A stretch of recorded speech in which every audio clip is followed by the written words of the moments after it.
ഞാൻ ഇന്നിവിടെ പറയാൻ പോകുന്നത് ബാറ്റിൽ ഓഫ് പ്ലാസിയെക്കുറിച്ചാണ്. 1756 ബംഗാളിലെ നവാബായ അൽവർദി ഖാൻ മരണമടഞ്ഞപ്പോൾ സിറാജുദ്ദൗള ബംഗാൾ നവാബായി ചുമതലയേൽക്കപ്പെട്ടു. ഇംഗ്ലീഷ് ഈസ്റ്റ് ഇന്ത്യ കമ്പനിക്ക് അദ്ദേഹത്തിൻ്റെ ശക്തിയിൽ പേടിയുണ്ടായിരുന്നു. അവർക്ക് അവരെ അനുസരിക്കുന്ന ഒരു നവാബിനെ ആയിരുന്നു വേണ്ടിയിരുന്നത്. അതായത് അവർക്ക് വിൽപ്പന ഇളവുകളും മറ്റു പ്രത്യേക ആവശ്യങ്ങളും നൽകുന്ന ഒരു നവാബിനെ. കമ്പനിയുടെ ഇത്തരം പ്രവൃത്തികൾ കണ്ട് കോപാകുലനായ സിറാജുദ്ദൗള അദ്ദേഹത്തിൻ്റെ ആധിപത്യത്തിൻ്റെ രാഷ്ട്രീയ കാര്യങ്ങളിൽ ഇടപെടുന്നത് നിർത്താൻ കമ്പനിയോട് ആവശ്യപ്പെട്ടു. കോട്ടകെട്ടൽ നിർത്തി വരുമാനം നൽകാനും ആവശ്യപ്പെട്ടു. ചർച്ചകൾ പരാജയപ്പെട്ടപ്പോൾ നവാബ് 30,000 സൈനികരുമായി കാസിം ബസാറിലെ ഇംഗ്ലീഷ് ഫാക്ടറിയിലേക്ക് മാർച്ച് ചെയ്തു. കമ്പനി ഉദ്യോഗസ്ഥരെ പിടികൂടി, വെയർഹൗസ് പൂട്ടി, എല്ലാ ഇംഗ്ലീഷുകാരെയും നിര്യാതരാക്കി.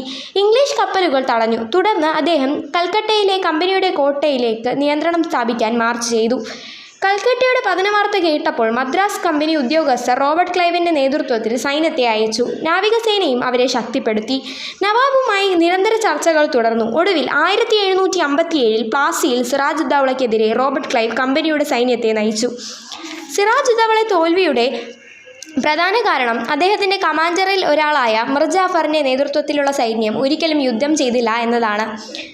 സിറാജുദ്ദൗളയെ തകർത്ത് അദ്ദേഹത്തെ നവാബാക്കാമെന്ന വാഗ്ദാനം ചെയ്തുകൊണ്ട് ക്ലൈവ് അദ്ദേഹത്തിൻ്റെ പിന്തുണ നേരത്തെ ഉറപ്പാക്കിയിരുന്നു. ഇന്ത്യയിൽ കമ്പനി നേടിയ ആദ്യത്തെ വിജയമായതിനാലാണ് പ്ലാസി യുദ്ധം പ്രസിദ്ധമായത്. നന്ദി.